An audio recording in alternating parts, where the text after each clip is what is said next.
need Greenland for national security purposes. People really don't even know if Denmark has any legal right to it. But if they do, they should give it up because we need it for national security. That's for the free world. I'm talking about protecting the free world. It holds immense strategic and economic importance. Its location and proximity to critical transatlantic trade routes, where Russia has long maintained military assets and China has invested heavily with a clear strategic eye, is a direct challenge to the United States and our allies. So why Greenland?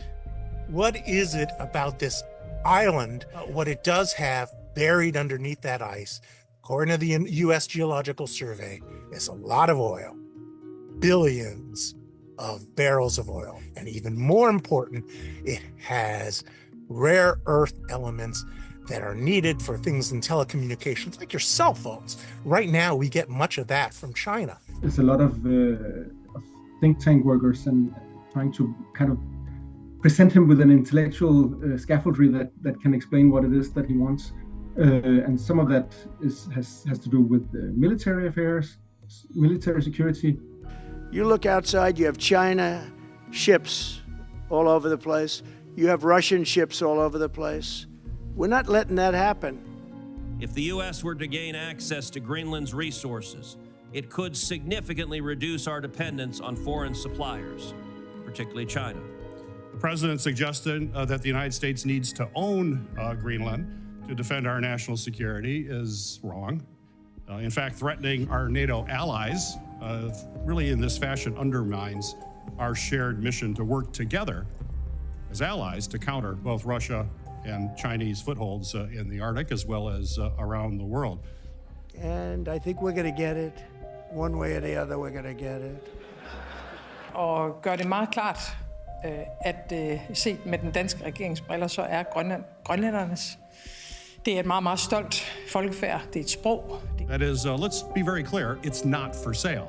It's just simply not for sale. So then it would make sense to buy a territory with whatever population is on it, where we have the principle of self-determination for colonized peoples. So if anyone would sell Greenland, it would be the Greenlanders, and they wouldn't sell it as a piece of property. They might engage in a business arrangement with Trump where he would pay an annual subsidy or something like that.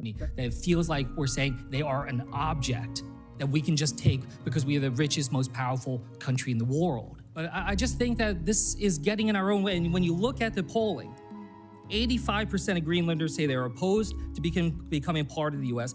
46% view President Trump's interests as a threat. Greenland is not for sale. You can't purchase Greenland. It's a country. It can't just be bought. Trump should just butt out. Today, excuse Greenland's fifth. And because of the attention now, growing attention from the world, I mean from Trump's statements and the pressure also a little bit towards the Danish state and so on, the independence question has popped up again as a major theme in the election campaign. We want to have the sovereignty of Greenland.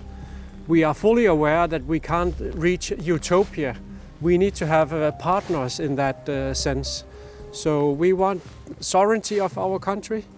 The most important thing for Greenland and for the whole world is not to militarize the Arctic like the US is trying to do. We don't need that. What we need is to protect Greenland. And I also have a message tonight for the incredible people of Greenland. We strongly support your right to determine your own future. And if you choose, we welcome you into the United States of America. Eller andre lande. Men Grønland, det er grønlændernes.